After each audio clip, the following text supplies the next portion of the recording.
प्रधानमंत्री श्री नरेंद्र मोदी जी ने आत्मनिर्भर भारत इस प्रकार का एक आह्वान किया था। कई चरणों में इस बात को नीचे तक लेकर गए। सबसे पहले जो अपना ब्यूरोक्रेसी, अधिकारीगण, उसके बाद पॉलिटिकल नेता, इसके बाद मीडिया के सामने भी ये विषय कई बार आए और बाद में इस प्रकार के आंदोलन में भारत के रूप नीचे तक पहुँचे जाने के लिए एक बड़ा मुहिम चलाया, रथ यात्राएं चलाई और लाखों गाँव में और शहरों में वो यात्राएं गई। रथ यात्रा के माध्यम से कैंप्स लगाए गए और लोगों को आत्मनिर्भर भारत क्या है उसके बारे में बताया गया। कोविड-19 जब शुरू हुआ, वास्तव में इसकी शुरुआत उस समय हो गई। हमको पता है कि बहुत भयंकर बीमारी थी और उसके इलाज के लिए जो वैक्सीन चाहिए थी वो वैक्सीन अपने देश में नहीं आया। अमेरिका ने भी एक उस समय वहाँ के कुछ लोगों ने, अमेरिका नहीं, कराची कुछ लोगों ने एक शंका जाहिर की कि कोविड का अगर सबसे ज़्यादा प्रभाव किसी पर पड़ेगा तो भारतवर्ष पर रहेगा, क्योंकि भारतवर्ष की आबादी बहुत है। कोविड का प्रभाव सब पर पड़ रहा है। भारत के पास इतने साधन भी नहीं है कि अपने लोगों को ही बचा सकें। लेकिन मोदी जी ने उसको एक चैलेंज के रूप में लिया। अपने देश के साइंटिस्ट उनको आह्वान किया कि आप इसके लिए रोकथाम के लिए वैक्सीन बनाएं, और एक नहीं दो वैक्सीन बनाई गई और उससे न केवल अपने देश के 140 करोड़ लोगों को बचाया, बल्कि 100 अन्य देशों को भी ये वैक्सीन का टीका इंजेक्शन भेजा गया, जिसमें से एक इतना बड़ा संकट जो मंडरा रहा था उससे हम बच पाए। बाद में धीरे धीरे इस स्वदेशी आंदोलन की और रूपरेखा बनी, आत्मनिर्भर भारत की रूपरेखा बनी। उसी के अंतर्गत स्वदेशी आंदोलन, वास्तव में स्वदेशी आंदोलन पहली बार चल रहा ऐसा नहीं है। इससे पहले महात्मा गांधी जी ने भी देश के अंदर एक भावना जागृत करने के लिए कि देश की जनता कैसे अपने देश के साथ जुड़े, स्वदेशी का भाव कैसे जागृत हो, तो स्वदेशी आंदोलन उस समय भी आज़ादी से पहले चलाया था। और हमको पता है कि चाहे वो चरखा हो, चाहे वो अपने यहाँ से सफाई करने की बात हो, चाहे स्वदेशी विदेशी चीज़ों का बहिष्कार करने की बात हो, इन सब चीज़ों के माध्यम से देश की जनता को इस्तेमाल किया। और उस समय में जब कोई मीडिया नहीं होता था, सोशल मीडिया नहीं होता था, देश की सारी जनता को एक साथ एक सूत्र में पिरो करके देश की आज़ादी के लिए जो महात्मा गांधी ने काम किया, बहुत बड़ा सपना आंदोलन ये हुआ। और मैं समझता हूँ उसका अगर कोई एक बिंदु सूत्रधार के रूप में कहा जा सकता है तो स्वदेशी कहा जा सकता है। वैसे इससे पहले भी सन 1905 में बंगाल विभाजन जब हो रहा था, तो बंगाल विभाजन को रोकने के लिए वहाँ भी स्वदेशी आंदोलन का सहारा लिया गया था और उसके कारण से बंगाल विभाजन रुका था। अपने आप में देश की जनता में स्वदेश का प्यार, देशभक्ति की भावना ये पैदा करने के लिए समय समय आंदोलन होते रहे हैं। आज भी अपने देश को यदि आत्मनिर्भर को बनाना है तो हमको स्वदेशी के आधार पर आगे बढ़ना होगा। तो इस स्वदेशी के नाते से पुरानी जो स्वदेशी की जो उस समय की बातें थी, उसमें मुख्य रूप से होता था कि हम विदेशी चीज़ों का बहिष्कार करें, उनकी होली जलाएं, अपने सामान पर हम कितना ज़्यादा रिलाय कर सकते हैं, कितना बढ़ा सकते हैं। ठीक है, चरखा और खादी ये दो विषय तो बने, या जो छोटे छोटे उद्योग हैं उनको पंचायती राज के माध्यम से उनको पुनर्जीवित किया जाए, लेकिन उतना मात्र आज पर्याप्त नहीं है। आज तो चूँकि दुनिया की आर्थिकी, आज का जो यानी कंजम्पशन है, जो उपयोग है, उपभोग है, उसके ऊपर टिकी हुई है। तो आज आधुनिकता के आधार पर हमको आधुनिक चीज़ें भी उसका भी निर्माण करना पड़ेगा। इसीलिए आत्मनिर्भर होने के लिए और बहुत से ऐसे जो काम हैं वो किए गए हैं। और उसके अंदर मैं समझता हूँ कि हमारी जो अर्थव्यवस्था, बुनियादी ढांचा व्यवस्था, डेमोग्राफी और मांग, इन सब चीज़ों को देख करके और ये जो नई चीज़ें हमारे सामने आई हैं उसके आधार पर भी कुछ बातें अपने सामने जरूर को रखनी पड़ेंगी। स्वदेशी उत्पादन इसको लगातार बढ़ा रहे हैं। अगर मैं देखूं तो 2014-15 में जो हमारा जो रक्षा का उत्पादन है, डिफेंस का जो मैन्युफैक्चरिंग है, वो मात्र 46,000 समथिंग करोड़ रुपए का ये था, जो कि 23-24 में यही उत्पादन 1,27,000 करोड़ रुपए का हमने ये लक्ष्य हासिल किया, जो 174% जो है उससे अधिक है। अर्थात रक्षा का जो उत्पादन है उसमें हमारी अपनी आत्मनिर्भरता भी रक्षा के सामान में हो और हम रक्षा के सामान को निर्यात भी कर सकें ताकि हमारे देश की आर्थिक ताकत ये उससे बढ़े।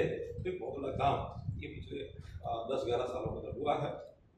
रक्षा का निर्यात जैसे मैंने बताया 13-14 में मात्र 686 करोड़ रुपए का और जो है निर्यात है ये रक्षा का निर्यात हमने किया, जो कि अब 24-25 में ये आंकड़ा बढ़कर 23,622 करोड़ रुपया हो गया।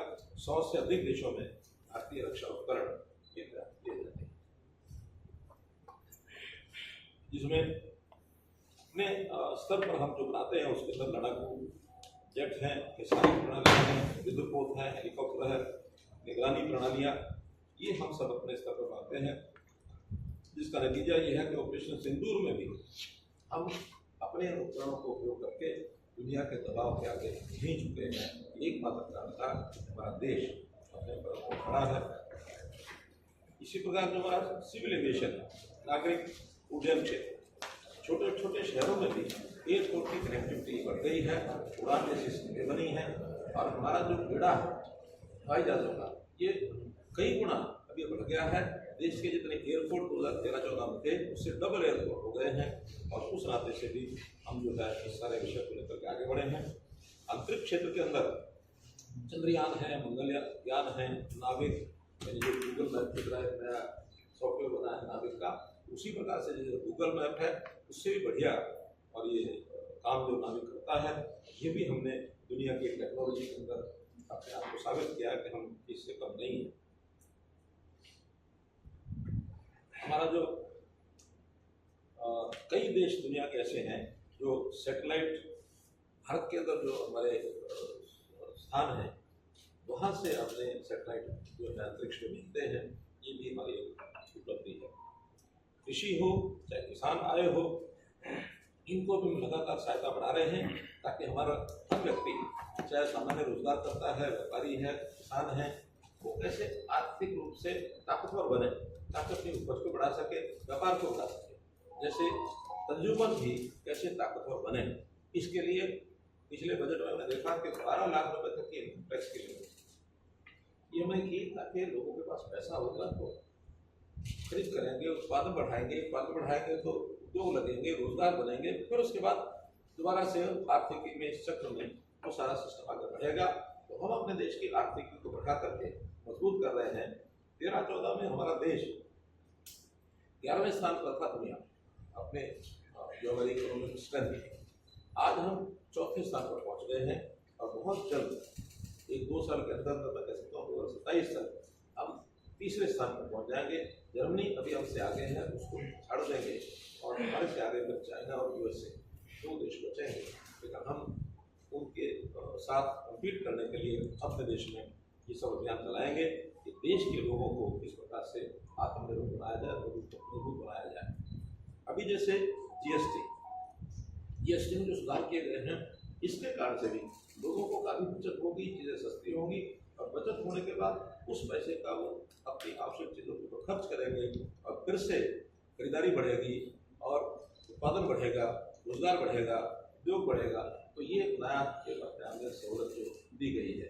तो ऐसे बहुत विषयों पर बहुत संजीदगी से और हम लोग जो है जनता को कितना पैसा दिया जा सकता है, कितना उनकी रोटेशन में चीज़ों को लाया जा सकता है, डेवल्यूशन ऑफ फंड्स ये कितना ज़्यादा कर सकते हैं, ये मोदी जी के नेतृत्व में और हम देश में कर रहे हैं। एमएसपी लगातार बढ़ रही है, जो परसेंटेज आज महंगाई दर है उससे भी ज़्यादा दर पर एमएसपी बढ़ाई जा रही है ताकि हमने जो टारगेट रखा हुआ है कि किसान को 50% का लाभांश अपनी खेती के उपज में वो मिलना चाहिए और अधिकांश फसलों पर तो 50% का टारगेट हमारा पूरा हो गया है। अगर कुछ कम भी है तो आने वाले समय में एमएसपी की जो रेट है महंगाई रेट से ज़्यादा बढ़ाएंगे तो अपने आप लाभांश जो है किसान का वो बढ़ेगा।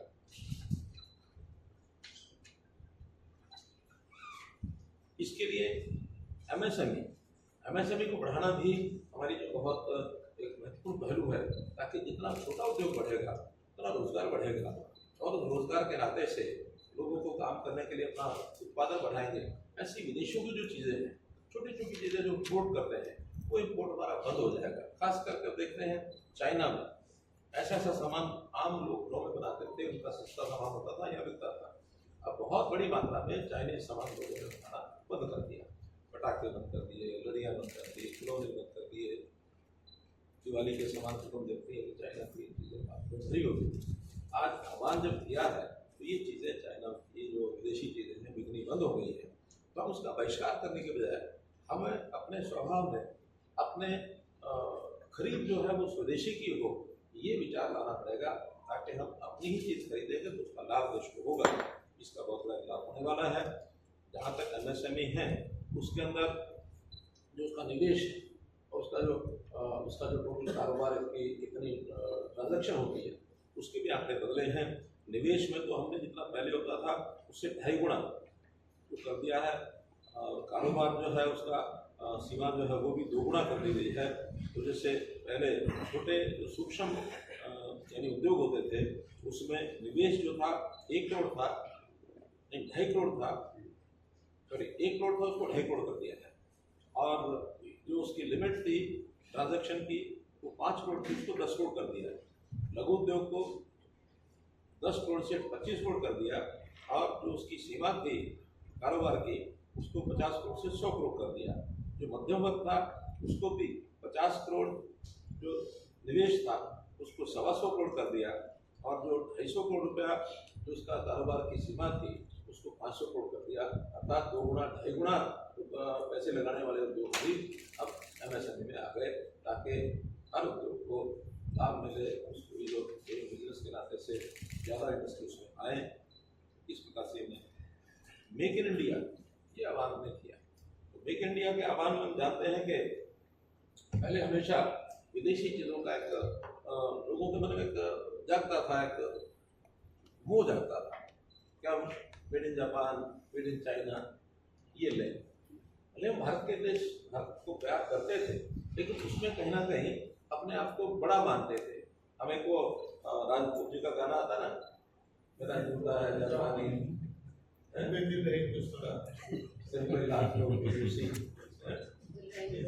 पतलून हमारे हिंदुस्तानी, हिंदुस्तानी। तो वो अपने आप में जो एक सटायर था, एक अपने आप में कटाक्ष था, लेकिन उसमें से ही धीरे धीरे लोगों के मन में जागृति आई। जब हिंदुस्तानी तो बाहर की चीजों को जब अपनी चीजें क्यों ना खरीदे, क्यों ना पहने।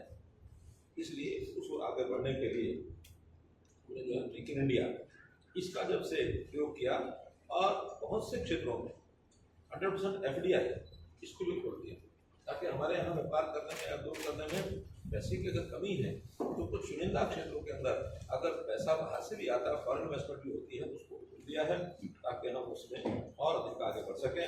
FDI इक्विटी का जो पिछले 8 वर्षों में 2006 से 14 जो कुछ पैसा यहाँ FDI के रूप में आता था, उसका इस समय जो आ रहा है वो 57% उसमें बढ़ा है। कुल मिलाकर के उसका भी उपयोग किया है। PLI production linked incentive, production linked incentive PLI, इसको भी हमने बढ़ाया है, और इस नाते से उनकी तकनीक अपनाने में और निर्यात को बढ़ावा देने में 14 क्षेत्रों में हमने लगभग 2 लाख करोड़ रुपए जो है वो दिए हैं, भरे हैं, ताकि इसमें से और उत्पादन बढ़ सके। इसके अंदर 11 लाख करोड़ रुपए का जो उत्पादन है वो और बड़ा है, 8.5 लाख नौकरियां प्राप्त हुई।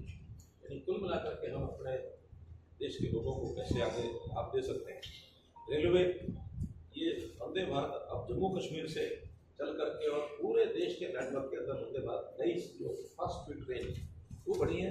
पता फास्ट स्पीड ट्रेन को विदेशों में तो लोग देखते थे, भारत में कल्पना कोई नहीं करता।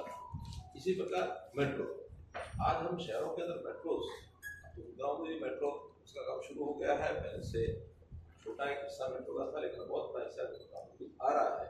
और संयोग से आज हम लगभग 1070 किलोमीटर के आसपास मेट्रो हो चुकी है। हम दुनिया में तीसरे स्थान पर है। सबसे पहले स्थान पर है चाइना, दूसरे पर USA और तीसरे पर हम हैं। और मैं आपको विश्वास से कह सकता हूँ कि इस विभाग का मेट्रो का मंत्री मैं खुद हूँ, आने वाले 2 वर्ष के अंदर दूसरा स्थान प्राप्त करेंगे, USA को पीछे छोड़ देंगे।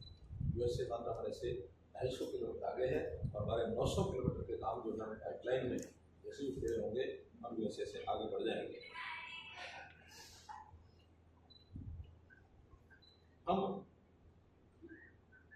प्रकार से विषय आया कि ये हमारा कोई केवल आह्वान ऐसा नहीं है, बल्कि स्वाभिमान के नाते हम देश को आगे बढ़ाना चाहते हैं, क्योंकि देश के ऊपर बहुत से संकट भी ऐसे देखे जा सकते हैं। दुनिया के कुछ देश हमको दबाव में लाना चाहते हैं। जैसे देखते हैं टैरिफ की बातें हो रही। टैरिफ का मतलब है कि हम भारत के उत्पाद को कैसे निरुत्साहित करें। उनकी इतनी ताकत नहीं है कि हमको निरुत्साहित करें। हमारे देश की मार्केट दुनिया के 7 देशों से बड़ी मार्केट है, और इस मार्केट का जो अपना उपयोग है वो भी कम नहीं। और हम एक आध 2 देश ऐसे करते होंगे, बाद में पछताएंगे भले ही, लेकिन आज बहुत देश हैं हमारे साथ व्यापार में खड़े हैं। अगर कोई बड़े देश हमसे नहीं भी लेंगे तो बहुत से देश हैं, उतना उत्पादन तो हमारे दूसरे देश हैं, क्योंकि ये आत्मनिर्भरता एक दूसरे के ऊपर लगातार बनी रहेगी। कोई भी देश दुनिया का ऐसा नहीं कि अपने आप में अकेला चलना चाहे तो चल सकता है। हाँ, अपने देश को ज़्यादा मजबूत करना ये हर एक देश करता है, हमको भी अपने देश को मजबूत करना है। लेकिन आत्मनिर्भरता में हम अगर एक दूसरे से संबंध बना के रखेंगे तो अच्छा ही है, उसमें कोई दिक्कत नहीं है। हम किसी मजबूरी में नहीं, बल्कि एक सामान्य जो शिष्टाचार होता है, जो खुशी भी होते हैं, वो भी संबंध एक दूसरे बना के रखते हैं। गिव एंड टेक चलता है, उसमें कोई दिक्कत नहीं है। इस प्रकार से हमारा जो मेक इन इंडिया का जो विषय है, उसी के अंदर मेक फॉर वर्ल्ड और ये भी करना शुरू करते हैं, यानी vocal for local and local for global. क्योंकि दुनिया को जिन चीज़ों की जरूरत है और उनको लगेगा कि भारत की चीज़ ड्यूरेबल है, अफोर्डेबल है, तो वो जरूर लेंगे। और लेंगे तो निश्चित रूप से हमारा जो व्यापार है वो बढ़ेगा और हम दुनिया के अंदर जो एक आर्थिक स्थिति उसको और मजबूत करेंगे। अभी इसमें स्वीकार करने में कोई आपत्ति नहीं है। कार्यकर्ताओं के आज़ादी के बाद हमको जिस गति से आगे बढ़ना चाहिए था, वो पिछले 65-70 साल में इसने कथा नहीं किया। क्योंकि इस प्रकार की भावना को लेकर स्वदेश, देश मेरा पहले, देश पहले मैं बाद में, ये भावना कभी विकसित नहीं। और कोई विदेशों में जाकर के भारत की बुराई करना और विदेशों को छोड़ देना, ये जो लगे रहते थे कुछ नेता, आज वो सब विषय बंद है।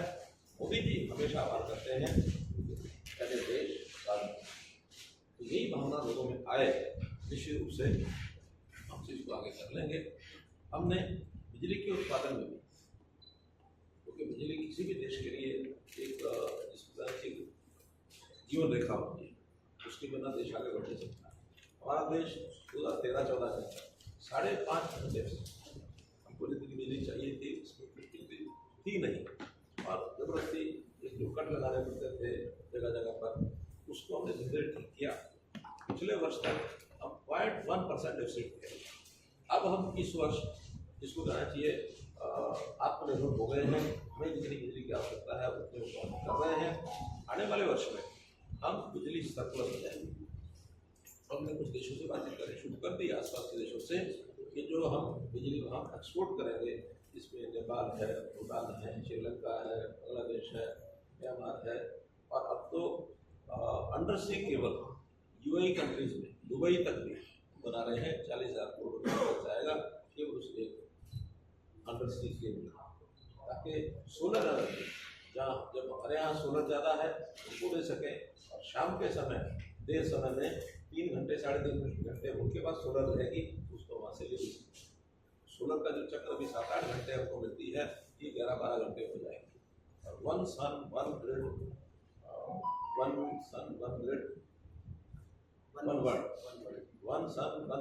वर्ल्ड, ये धीरे धीरे देश के प्रधानमंत्री जी ने कहा है, हम उसको आगे बढ़ रहे हैं। ये भी हमारे लिए हम अपने त्यौहार, इन त्योहारों को, हमारी संस्कृति, हमारी परंपरा और ये सब चीज़ें भी देश और दुनिया में आगे कैसे बढ़े, क्योंकि भारतीय दुनिया के कई देशों में पहुंच चुका है। हमारी संस्कृति और हमारे जो परंपराएं हैं वो वहाँ भी आगे बढ़े। हम खरीदने वाले भी हम बने, बेचने वाले भी हम हैं। तो अगर खरीदने वाले हम हैं, बेचने वाले हम हैं, तो सामान भी हमारा चाहिए, और सामान हमारा होगा, और निश्चित रूप से इस आत्मनिर्भरता के इस विषय को लेकर के आगे बढ़ेंगे।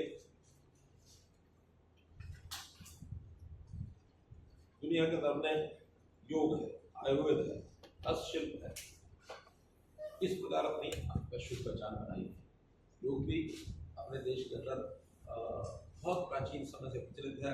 देश के प्रधानमंत्री मोदी जी को श्रेय जाता है कि 2015 या 16 में 2014 2014 में यूएनओ में अपने भाषण में योग की बात कही थी और 2015 से 21 जून का जो दिन है वो विश्व योग दिवस इस नाते से, अंतर्राष्ट्रीय योग दिवस इस नाते से मनाया जाता है। योग एक बहुत बड़ी हमारी पहचान है, इसको लोगों ने अपनाया है।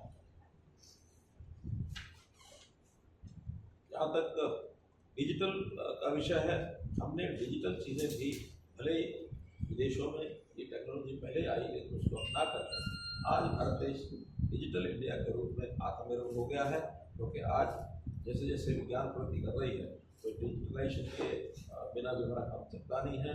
उसके अंदर हमारे इलेक्ट्रॉनिक जितने भी सामान हैं क्योंकि जो अभी तक इम्पोर्ट होते थे, अब बहुत तरह के कंपनियां यहीं आकर के बनाने लग गई हैं मेक इन इंडिया के रूप में, जहां हमारे देश के व्यक्ति का खून पसीना बहा है, उसकी जो चीज़ें हैं वो यहाँ जब बनेंगे तो हमारे देश के काम आएंगी।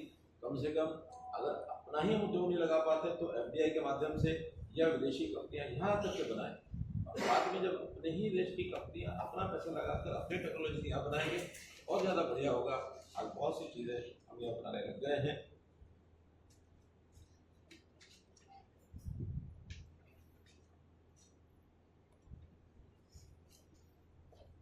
अपने देश के लोग व्यापार के अंदर बहुत ही जो संतुलन बना के रखने की पुरानी हमारी परंपरा है, जो फिस्कल प्रिंसिपल्स होते हैं जिसके अंदर कितना किसी को पैसा इन्वेस्ट करना चाहिए, कितना उसमें से लाभ लेना चाहिए, कितना उसमें लोन लेना चाहिए, ये सारे परंपराएं जो इस देश की थी वो शायद दुनिया के देशों के नहीं है। दुनिया में कंज्यूमरिज्म इतना बढ़ गया है, आज यूएसए जैसे कंट्री में कोई आदमी कमाना बाद में शुरू करता है, पहले हिसाब किताब लेकर के सब लोन ले लेता है कि महीने भर में मेरी जो सैलरी है ये कैसे कैसे कितनी कितनी किस्तों में जा सकती है, उसके बाद बचे ना बचे सारा लोन ले लेते हैं। हमारे यहाँ परंपरा है बचत की बात।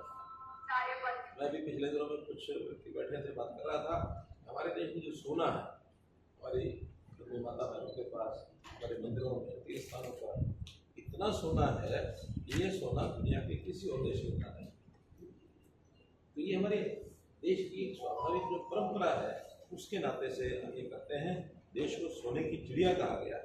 और हमारे देश का जो व्यापार है, नौसैनिक जो व्यापार करते थे दुनिया के अंदर, जो जहाज है सबसे पहले समुद्री जहाज नौकाएं हमारे देश के लोगों द्वारा दुनिया के अंदर सब देशों में मिली, और यहाँ से दुनिया के देशों में से व्यापार करना, वहाँ से व्यापार की चीज़ें यहाँ लाना, ये अंतर्राष्ट्रीय व्यापार भारत का जो है सबसे बड़ा कौशल है और तकनीक है। तो इसको भी और आगे आधुनिक तरीके से हम कितना आगे बढ़ा सकते हैं, इस पर लोग लगे हैं। हमारे देश में शक्ति बहुत है। अब वो दिन चले गए जब इस देश पर व्यापार करने वाले लोगों ने देश पर राज कर दिया। एक समय था जब 31 दिसंबर सन 1600 क्या हुआ था, 31 दिसंबर सन 1600 आप लोगों को मालूम होगा, डेट के साथ पूछा। ईस्ट इंडिया कंपनी भारत आई। ईस्ट इंडिया कंपनी का एक एक्ट बना था, इंग्लैंड ने बनाया, और उस ईस्ट इंडिया कंपनी के एक्ट के कारण से विदेशियों को यहाँ भेजा कि जाओ वहाँ व्यापार करो, दुनिया बनाओ। उस समय शायद विचार देश पर राज करने का था कि नहीं था, हो सकता है केवल व्यापार रहा हो, लेकिन व्यापार के माध्यम से ये देश आज़ादी के आंदोलन की लड़ाई लड़ रहा था। 1757 में 1857 में लड़ाइयाँ लड़ी, लेकिन उस समय उस लड़ाई के बाद 1857 के बाद लगा तो वो जो लड़ाई लड़ रहे हैं मुगलों के खिलाफ लड़ रहे हैं, लेकिन बाद में धीरे धीरे अंग्रेजी लोगों ने इस देश पर कॉलोनिज्म के माध्यम से, व्यापार के माध्यम से कब्जा कर लिया। फिर अल्टीमेटली उनके खिलाफ लड़ना। ये व्यापार अपनी ताकत इतनी बड़ी रखता है कि कहीं भी किसी भी देश के ऊपर कैसे प्रभाव में लाया जा सकता है, और ये लड़ाई आज भी दुनिया के देशों में आपस में है। इसी को लड़ने के लिए हम आज आत्मनिर्भर बनने के लिए और स्वदेशी आंदोलन चला रहे हैं। तो इसका एक बहुत बड़ा संकल्प आर्थिक स्वतंत्रता जो है हमारा, वही देश की स्वतंत्रता को बनाए रखने में एक स्वदेशी हो।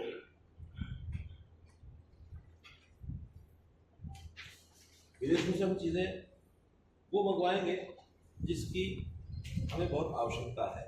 अभी हम उस लेवल तक नहीं पहुंचे हैं। ऐसी बहुत सी चीज़ें हैं जिसके बारे में जरूर अपने को ध्यान रखना होगा, जैसे भी पेट्रोलियम, फ्यूल्स, ऑयल्स, कुछ चीज़ों की मशीनरी, ये चीज़ें हम लाएंगे, लेकिन फिर भी कुछ चीज़ें जो आज आ रही हैं उसके लिए देश के लोगों को आह्वान किया कि इसको कैसे ठीक कर सकते हैं। जैसे पेट्रोलियम का कैसे इसकी कम आयात कर सकते हैं, तो ई व्हीकल्स इसको जितना हम ज़्यादा बढ़ाएंगे, क्योंकि ई व्हीकल डिपेंड करता है हमारी इलेक्ट्रिसिटी पर। बताया कि इलेक्ट्रिसिटी के क्षेत्र में हम आर्थिक निर्भरता भी हमारी आत्मनिर्भरता भी हो गई है, और हम आगे चल करके सरप्लस हो जाएंगे। तो ई व्हीकल्स बैटरी का उपयोग करके हम सब व्हीकल्स को प्रदूषण भी खत्म करेंगे और ऑयल की निर्भरता हमारी कम हो जाएगी। एक बहुत बड़ा कदम ले रहे हैं। इसी प्रकार सोलर पैनल्स ये हम अपने बनाने लग गए हैं। बैटरीज आज करके एल्यूमिनियम की बैटरीज ये हम अपनी बनाने लग गए हैं, ताकि इससे हमारा जो रिन्यूएबल एनर्जी का उत्पाद और ज़्यादा बढ़ेगा, उसका भी अपने देश को बहुत बड़ा लाभ होने वाला है। इलेक्ट्रॉनिक्स में बहुत तरह के, अब जैसे मोबाइल मैन्युफैक्चरिंग अगर किसी देश का सबसे बड़ा शेयर दुनिया में हो गया है तो भारत का है। अब बस अपने टारगेट को इतना ज़्यादा बढ़ा लिया हमने कि दुनिया की बड़ी कंपनियां यहीं आके बनाने लगी। एप्पल जैसी कंपनी, जिसको यूएसए ने कहा कि तुम भारत छोड़ दो, और मना कर दिया कि भारत नहीं छोड़ेंगे, आपके यहाँ बनाना कि नहीं बनाना वो आप बताएं। इस प्रकार के विषय जो लोग को लगते हैं, ऐसे ही प्लास्टिक आर्टिकल्स, इसको भी इंपोर्ट कम करने के लिए जो अभी प्लास्टिक फ्री करने का आह्वान हमने चलाया है, खास करके पैकिंग मटेरियल में प्लास्टिक को कैसे समाप्त करें, उसमें से प्लास्टिक का इंपोर्ट भी कम होगा। फिर ऑयल्स, जो ऑयल्स हम बाहर से मंगाते हैं, बहुत तरह के, पाम ऑयल है, सोयाबीन ऑयल है, सनफ्लावर ऑयल है, ऑलिव ऑयल है, कैनोला ऑयल है। ये भी एक आह्वान किया है मोदी जी ने कि हम अपने घरेलू उपयोग में, अपने नाम तो ये है मोटापा कम करने के लिए, बीमारी अपने आप में मोटापा भी कम होगा, और दूसरा लाभ यह है कि 10% की ऑयल कंजम्पशन हम कम कर देंगे तो कम से कम इतना इंपोर्ट हमको कम करना पड़ेगा। अपने प्रदेशों में हम ऑयल की कैसे कंजम्पशन बढ़ा, कैसे उद्योग कैसे बढ़ सकता है, उसकी जो रॉ मटेरियल है उसका उत्पादन कैसे बढ़ सकता है। मध्य प्रदेश ने इस समय किसानों को सोयाबीन बढ़ाने के लिए बहुत बड़ा आह्वान किया है, और वहाँ खेतों में सोयाबीन ज़्यादा बढ़ने लग गया है। आज हमको धान और गेहूँ की बजाय ऑयल सीड्स और तिलहन दलहन ये ज़्यादा उपयोग करने के लिए नई तरह की सारी योजना में बना रहे हैं, ताकि किसान उसमें आत्मनिर्भर बनेगा और अपना इंपोर्ट भी कम होगा, तो बहुत बड़ा लाभ होगा। सनफ्लावर थोड़ा बहुत आता है, ज़्यादा नहीं आता, फिर भी जैसे हरियाणा पंजाब में सनफ्लावर बढ़ाने के लिए हमारी जो सरकारें हैं उस पर काम कर रही हैं।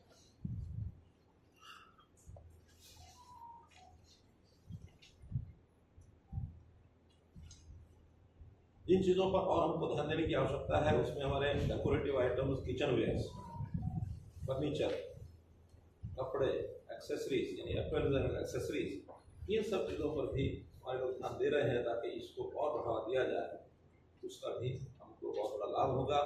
कॉस्मेटिक्स, पर्सनल केयर प्रोडक्ट्स, ये भी बहुत सी चीज़ें इम्पोर्ट होती हैं, इसके लिए जैसे कंपनियाँ स्वदेशी, खास करके हमारे जो पतंजलि जैसी जो कंपनियाँ हैं, वो बहुत सी चीज़ें ऐसी कॉस्मेटिक्स से बनाने लग गए हैं, और भी नई कंपनियाँ आ गई हैं, जिसका हमको बड़ा लाभ होगा।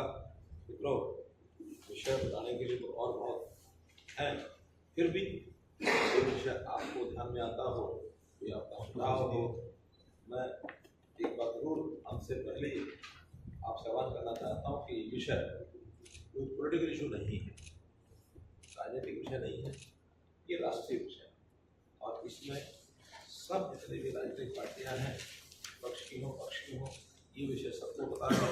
आज हमारे देश के ऊपर इस प्रकार से टैरिफ के सैंक्शन लगे हैं, वो सबको पता है। इसका देश को नफा नुकसान क्या है, ये सबको पता है। तो सब लोग, चाहे पक्ष है, विपक्ष है, या इन चीज़ों से अलग हट करके जो जीवन जीते हैं, उन सब के लिए भी आह्वान है। और विशेष तौर पर पत्रकार बिरादरी, इन बंधुओं से भी आह्वान करूँगा, ये विषय राष्ट्रीय विषय होने के नाते से सब अपना योगदान दें, जन जागरण के नाते भी, व्यक्तिगत जीवन में भी इन चीज़ों को आगे बढ़ाने के लिए देश प्रेम की भावना से हम आगे बढ़ें, ये मुझे आपसे आह्वान करना है। अब इसमें आपको कोई बात करनी है?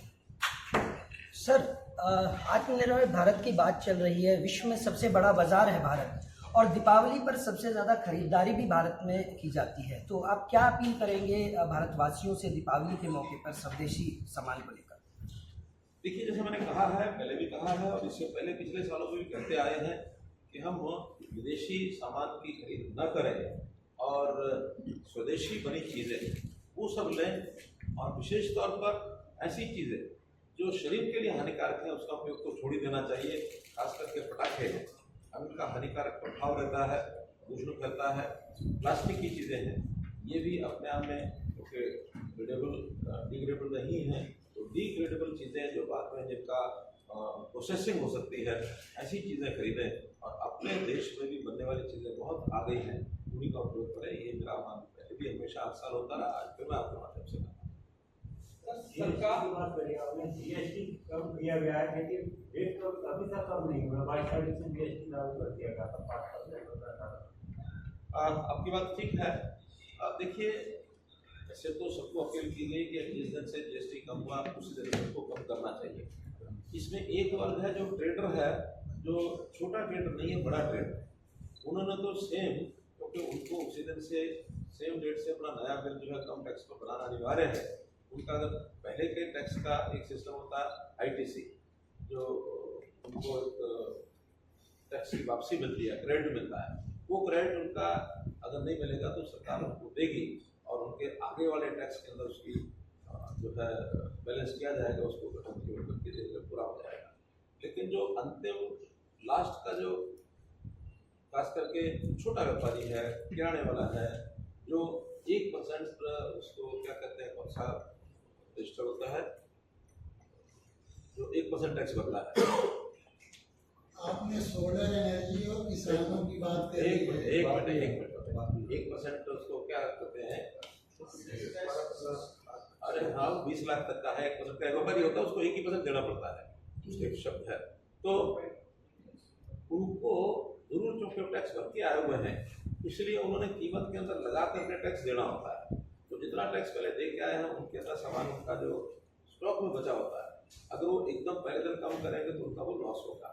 हमने उनको आह्वान किया है, सबको अपील भी की है कि कम से कम उसमें अपना प्रॉफिट कम करके, घाटा ना भी करें तो अपना प्रॉफिट कम करके बेचना शुरू करें, या कुछ नया सामान ला करके कम टैक्स का, कुछ पुराना बचा हुआ पुराना टैक्स का उसको मिक्स करेंगे तो कुछ का टैक्स एवरेज कम हो जाएगा। लेकिन ये 10-15 दिन में जैसे जैसे लोगों का अपना सामान है, जो भी वो नया खरीद से पहले का स्टॉक होता है वो बेच लेंगे, उसके बाद उनको कम करना ही होगा। नहीं करेंगे तो उनका बचा रह जाएगा, और फिर कोशिश जो है कम टैक्स में ला के बेचेगा तो कंपटीशन उनको करना ही है ना।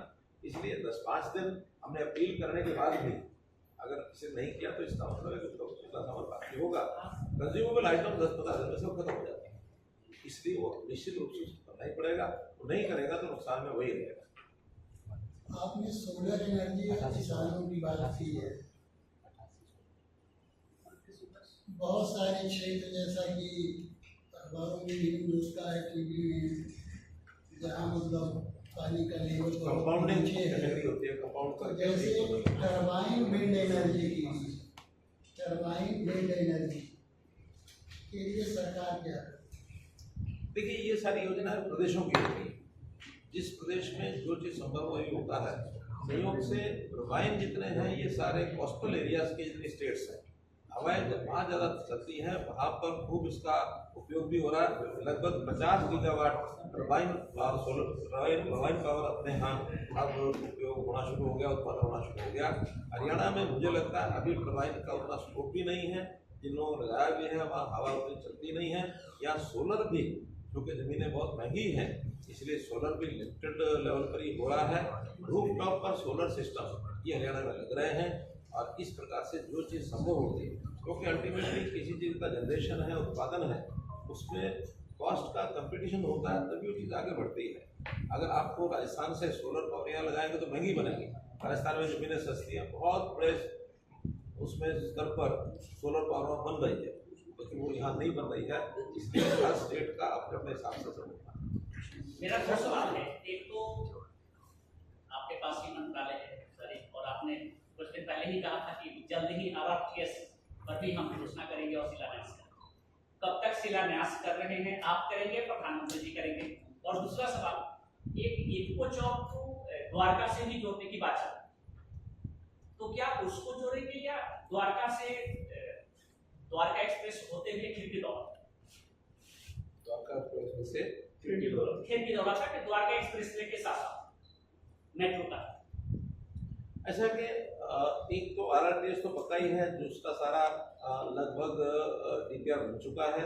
आखिर में एक जो पॉइंट अड़ा था वो था जो साइबर सिटी जो स्टेशन है उद्योग का, यहाँ पर तीनों स्टेशन को मिलना है। उसमें द्वारका वाली जो मेट्रो है उसको भी, और पहले से वो साइबर सिटी का बना हुआ वो भी, और एक RRTS, तीनों को बहुत नज़दीक बनाया जाए। उसकी लोकेशन को लेकर अलग अलग विचार चल रहे थे, लेकिन फाइनली वो सब हो चुका है, उसका सोल्यूशन हो चुका है और वो फाइल अब चल पड़ी है। इसके बाद जैसे ही कंप्लीट होती है, बाद में ये फाइल फाइनेंस डिपार्टमेंट में जाएगी, फिर कैबिनेट की मंजूरी के लिए जाएगी, और उसमें मुझे लगता है कि महीना 2 महीने लग सकते हैं।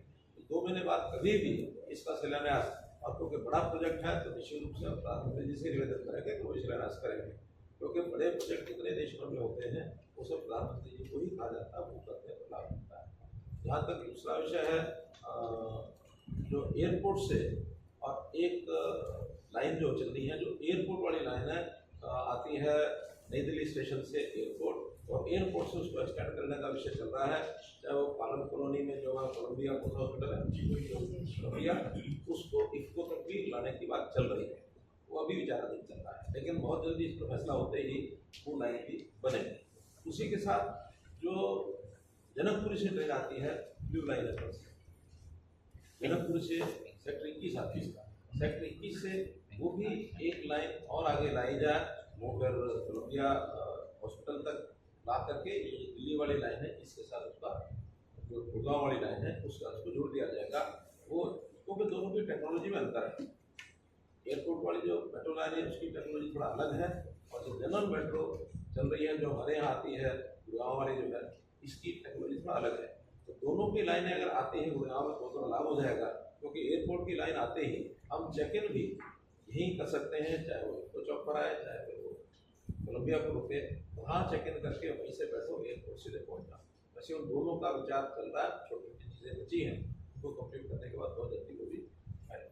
सर एक गुड़गांव के लिए एलिवेटेड 20 किलोमीटर का एक कॉरिडोर बनाने का प्लान चल रहा है, कब से शुरू होने वाला है? वो 5,000 करोड़ की लागत से बनाने का CPR वाला जी, एम से गुड़गांव और फरीदाबाद को एम से गुड़गांव 20 किलोमीटर का दिल्ली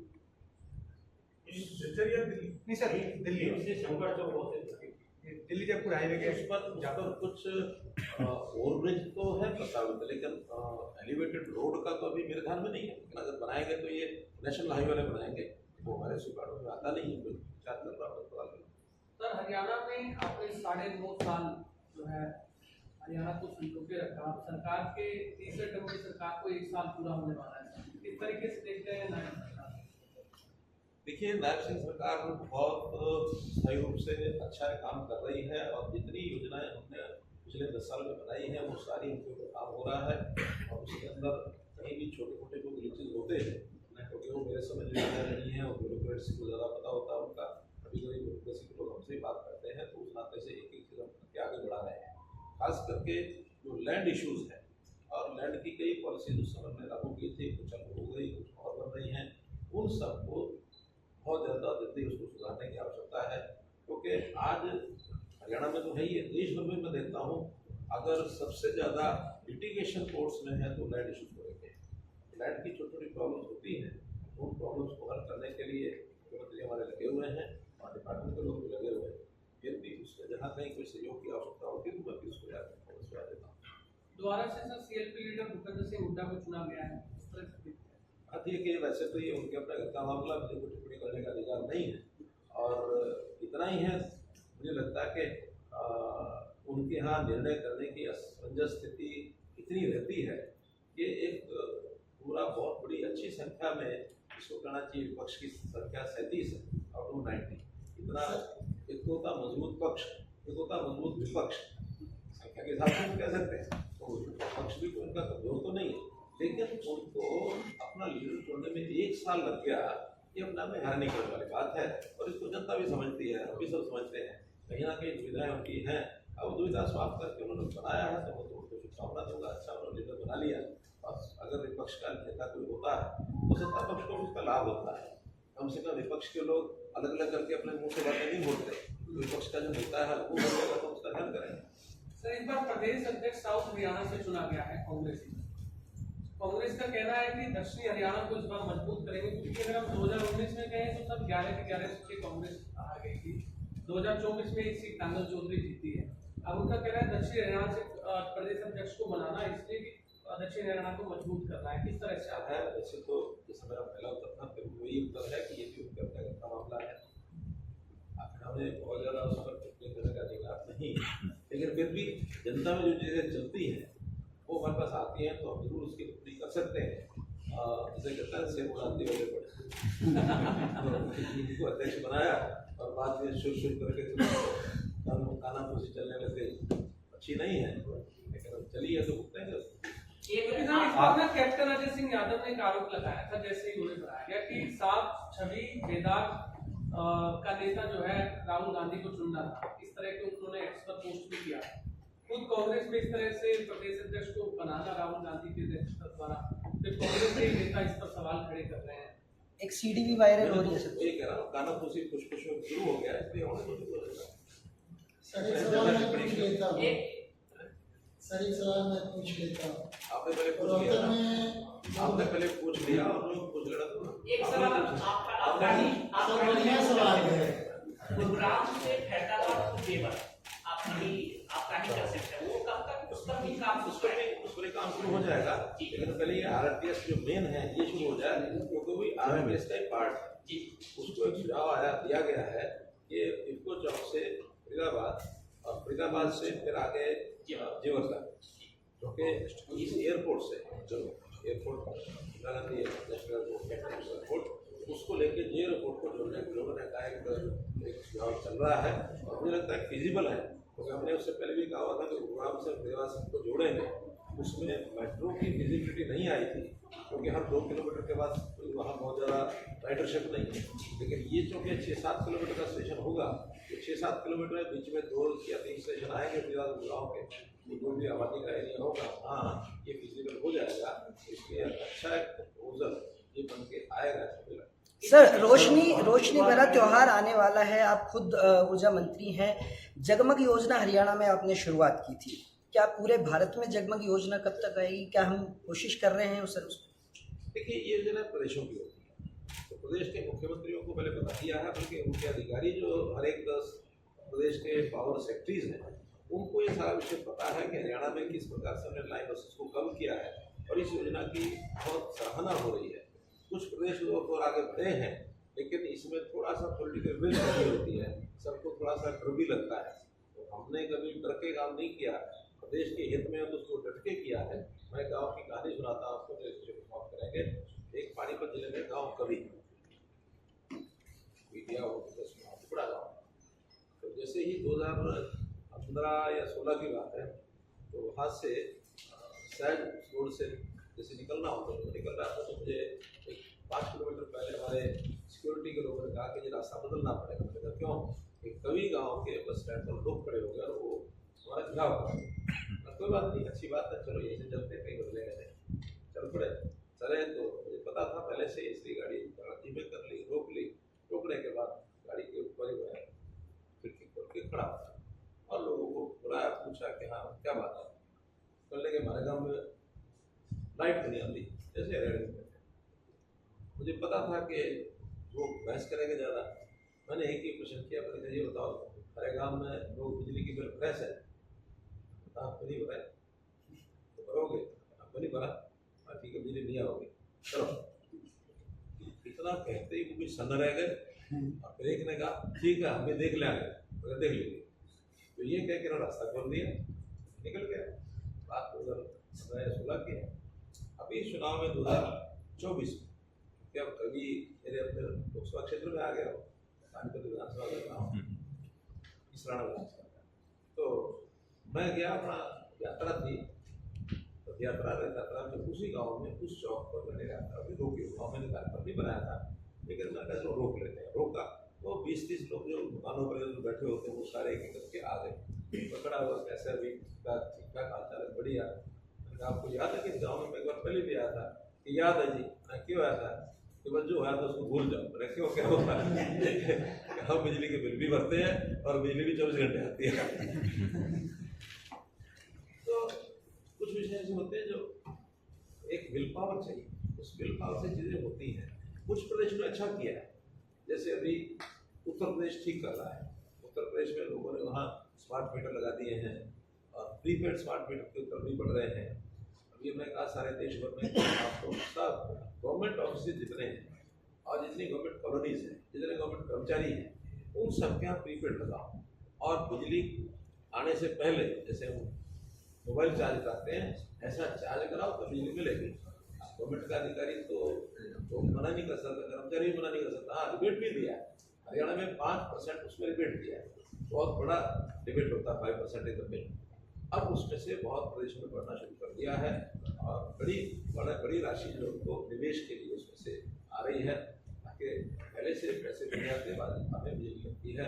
और कहीं कहीं इंफ्रास्ट्रक्चर में कमियाँ थी, वो सब पूरी हो रही हैं। तो इंफ्रास्ट्रक्चर की कमी पूरी होगी, लोगों को थोड़ा विश्वास हो जाएगा कि हमको लाइट जब पूरा मिलेगी 24 घंटे तो फिर देने लग जाते हैं। सामाजिक थोड़ा बदलाव भी आए हैं। अब नए यानी जो महिलाएं हैं जो शादियों के घरों में जाती हैं, वो कहती हैं कि हाँ गाँव में 24 घंटे बिजली होनी चाहिए। नौजवान बच्चे अब सब सबकी इच्छा होती है, तो बहुत से साधन ऐसे होते हैं 24 घंटे बिजली से ही उसका उपयोग कर सकते हैं। इसलिए धीरे धीरे विस्तार हो रहा है, 24 घंटे बिजली बढ़ रहे हैं, लेकिन बिजली की आपूर्ति की कमी नहीं है, बल्कि हमारे पास सरप्लस है। जब भी और अब तो सरप्लस का विषय और एक दूसरे ढंग से ले रहे हैं। अभी जून 26 में अगले साल जून तक एक बहुत बड़ी मार्केट जिसमें बिजली उपलब्ध होगी, सब स्टेट्स को जितनी खरीदनी है खरीदो, जितनी बेचनी है बेचो। इसके बाद ज़्यादा होगी उससे बेचेगा, इस पर कम पड़ेगी उसमें से लेगा। सरकार का रोल बहुत कम हो जाएगा कि हम बिजली देंगे कि नहीं देंगे। भैया सरप्लस है, अब जितना जिसको बेचना बेच लो, जिसका खरीदना खरीद लो। उसमें रेट भी बदलते रहते हैं। हाईएस्ट रेट उसकी कैप लगाती है कि 10 रुपये यूनिट से ऊपर नहीं होगा। कमी भी कितनी हो जाएगी, तो अगर बिजली उपलब्ध है तो मैक्सिमम 10 रुपये। लोएस्ट अभी नहीं किया है, लोएस्ट तो भी पिछले दिनों में 15 दिन पहले एक दिन ऐसा आ गया था कि उस समय 15 मिनट के लिए 1 पैसा यूनिट बिजली आ गया, सीधे सब कुछ हो गया। तो कुल मिला के बिजली की सारी चीज़ें हम आगे कर रहे हैं। सर बिना खर्ची के आपने जो हरियाणा में नौकरियां दी, एक नई क्रांति आप लेकर हरियाणा में आए, उसका तीसरी बार जो सरकार आपकी बनी है, आपको क्या लगता है कि सर कितना असर देखा गया इस बिना खर्ची बिना खर्ची? देखिए, अपने आप में एक बहुत बड़ा विषय है हरियाणा की जनता के लिए। हमने तो इसका फर्क बहुत ज़्यादा आज लोगों ने महसूस नहीं किया, कांग्रेस ने तो बिल्कुल महसूस नहीं किया। अगर महसूस वो सारे विषय उनकी भी आवाज़ नहीं था, पता नहीं था। उन्होंने कहा कि इस बार तो सरकार में आएंगे और उन्होंने गुआना के जो जिले में उनको तैयार कर लिए, ये अपने को गंगा कर लिए, रसगंगा कर लिए और सारे उनको व्यस्त होना पड़ा, क्योंकि जनता में करंट बहुत था। एक विषय ये था, लेकिन इसके अलावा बहुत विषय था। उनको एक विषय ये था कि हमारी जो समस्याएं हैं उनका हल घर बैठे होगा। ये अपने आप में बड़ा अंडर करंट है। पहले जो लोग भीड़ लगा के चंडीगढ़ पहुंचते थे और वो डेरा डाल के बैठे रहते थे कई कई दिन तक, इसकी हमारे यहाँ तो हमने पहले दिन 2014 में सीएम विंडो बनाया थी, इसलिए बनाई थी कि हमारे पास आने नहीं है, आप अपना कागज सीएम विंडो तो हमारे पास पहुँच जाएगा। हमारे लोग आने बंद हो गए, तो विपक्ष ने खास करके भूपेंद्र ने कहा कि ये मुख्यमंत्री अलोकप्रिय हो गया है, वहाँ तो भीड़ नहीं होती, आता ही कोई नहीं है। मेरे यहाँ तो दिन रात भीड़ रहती है। हमने भीड़ के टाइम देख लिए, उस भीड़ के लिए हम चाहत नहीं हमें भीड़ की इकट्ठा करने की, हमें चाहता है लोगों को घर बैठे काम हो तो लोगों को चंडीगढ़ आना ना पड़े। उसका बहुत बड़ा क्रांतिकारी बदलाव होगा। आज हमने परिवार पहचान पत्र बना करके लोगों के जो चक्कर लगते थे वो सारे खत्म कर दिए। ओल्ड एज पेंशन किसी का 60 साल की उम्र होते ही उसके घर में आदमी पहुंच जाता है कि आप 60 साल के हो गए हैं, साइन करो, आपको पेंशन मिल जाएगा। 1 महीने में पेंशन मिल जाती है। आज लोगों की तकलीफ जो है वो ढूंढनी पड़ती है। मेरा उस समय एक वाक्य होता था कि समस्याएं आपकी, हल बताना।